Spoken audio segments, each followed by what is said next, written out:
नमस्कार and welcome to G Chills. दोस्तों, वो दिन दूर नहीं जब सऊदी खुद बोलेगा कि मक्का में भी मंदिर बनवाएंगे। ऐसा हम इसलिए कह रहे हैं क्योंकि सऊदी लगातार ट्रांसफॉर्म कर रहा है। वीडियो में आगे जानकर आप चौंक जाएंगे कि अब सऊदी अरब अपनी इकोनॉमी के लिए तेल पर डिपेंडेंट नहीं रहा और उसे भारत की अहमियत अब समझ आ रही है।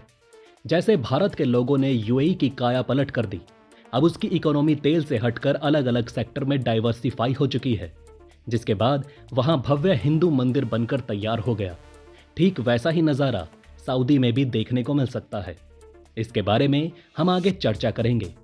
देखिए, भारत के अंदर ह्यूज पॉपुलेशन है, भारत रैपिड ग्रोइंग इकोनॉमी है, डोमेस्टिक डिमांड लगातार बढ़ती ही जा रही है। उधर चीन का बाजार खत्म है, उसके माल अपने ही देश में नहीं बिक रहे, बाजार में बैठकर चाइनीज व्यापारी झक मार रहे हैं। चीन के एक्सपोर्ट की भी हालत बुरी है।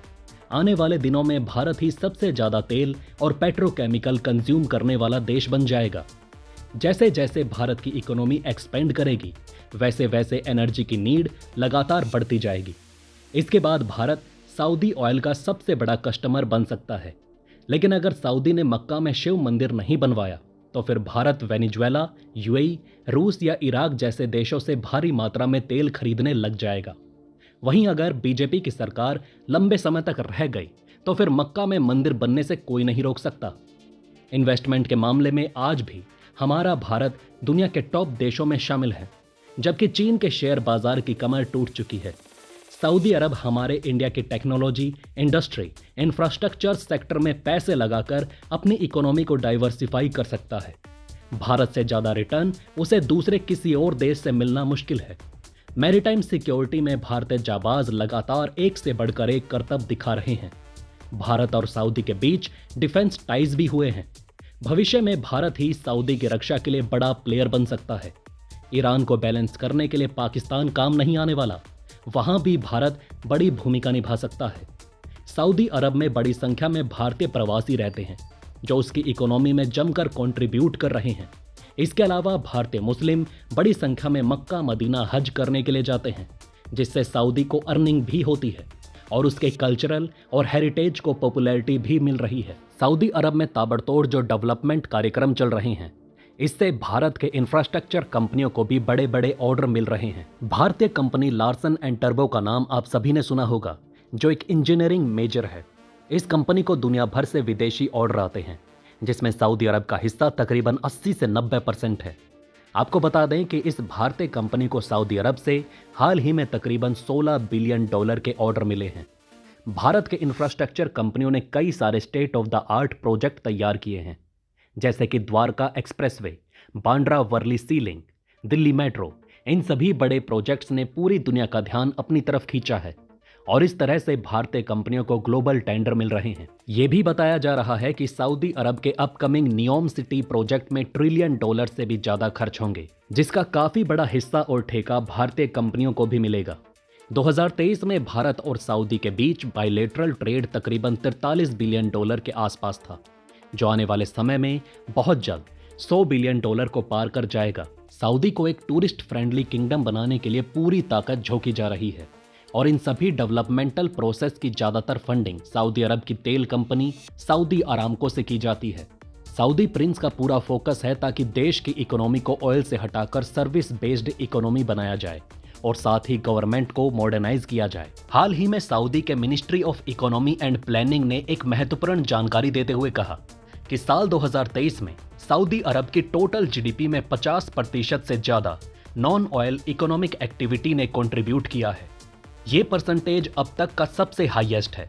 इसका मतलब ये हुआ कि सऊदी अरब अब अपने इकोनॉमी के लिए केवल तेल पर निर्भर नहीं है, बल्कि यहाँ बेहद हाई लेवल पर इकोनॉमिक डाइवर्सिफिकेशन चल रहा है।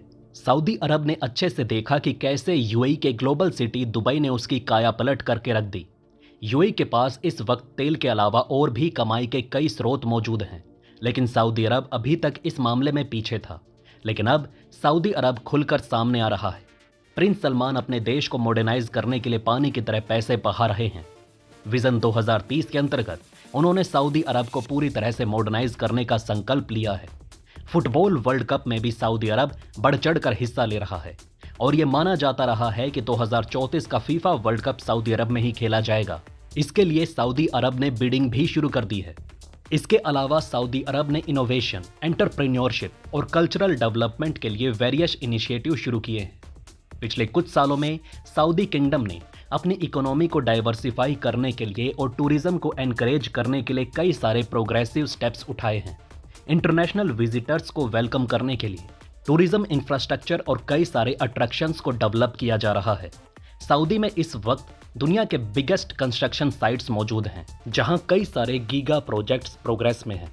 सऊदी ने रेड सी में तकरीबन 50 से ज़्यादा आइलैंड और लोकेशन आइडेंटिफाई किए हैं, जहां लग्जरियस रिजॉर्ट्स बनाए जाएंगे। रेड सी वाले इलाके में स्कूबा डाइविंग जैसे कई रिक्रिएशन एक्टिविटीज़ भी ओपन हो रही हैं। इसके लिए वो हर धर्म के विदेशी टूरिस्ट को दोनों हाथ खोलकर स्वागत करने के लिए तैयार है। सऊदी अरब अब दुनिया को बताना चाहता है कि वो केवल इस्लाम ही नहीं बल्कि सभी धर्म को अपने यहाँ वेलकम करेगा। सऊदी अरब 2030 तक 7.5 मिलियन इंडियन ट्रैवलर्स को अपने देश में अट्रैक्ट करेगा। इंडियन टूरिस्ट के लिए सऊदी अरब खुद को टॉप डेस्टिनेशन बनाना चाहता है। सऊदी अरब ने देखा कि कैसे भारत के लोगों ने दुबई और कतर जैसे डेजर्ट को सोना बना दिया।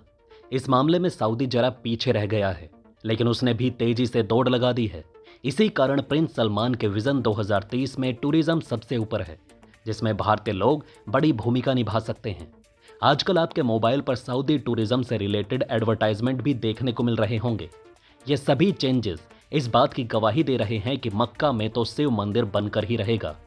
इस देश में महिलाओं की हालत लंबे समय तक अच्छी नहीं रही थी, लेकिन अब सऊदी की महिला मिस यूनिवर्स में पार्टिसिपेट करने जा रही हैं। अब यह खबर हिस्टोरिक माइलस्टोन के जैसा है। इस हिस्टोरिक डेब्यू के साथ उम्मीद की जा रही है कि सऊदी अरब की महिलाएं भविष्य में सभी बाउंड्रीज को ब्रेक करते हुए नए मुकाम हासिल करेंगी। क्राउन प्रिंस मोहम्मद बिन सलमान के नेतृत्व में सऊदी अरब अपने कंजर्वेटिव माइंडसेट को बदलने के मूड में है। 2017 में उन्होंने महिलाओं को गाड़ी ड्राइव करने की अनुमति दी। आप सभी को पता होगा कि सऊदी अरब में कई दशकों से महिलाओं को गाड़ी चलाने पर पाबंदी थी। महिलाओं का गाड़ी चलाना कई सालों तक सऊदी अरब में अनइमेजिनेबल था, लेकिन उन्हें ड्राइविंग लाइसेंस देकर सऊदी ने जेंडर इक्वेलिटी और वुमेन्स एम्पावरमेंट की तरफ एक बड़ा कदम उठाया है, जो लॉन्ग टर्म में सऊदी वर्कफोर्स में गेम चेंजर साबित होगा।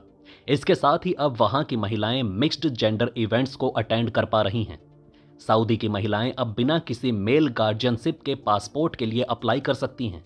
हाल ही में सऊदी अरब ने साड़ी पहने हुए भारतीय केंद्रीय मंत्री स्मृति ईरानी जी को मदीना में बुलाकर दुनिया भर में तहलका मचा दिया था। सऊदी ने बता दिया कि सभी धर्म के लोग आइए, कुछ भी पहन कर आइए, कोई मतलब नहीं।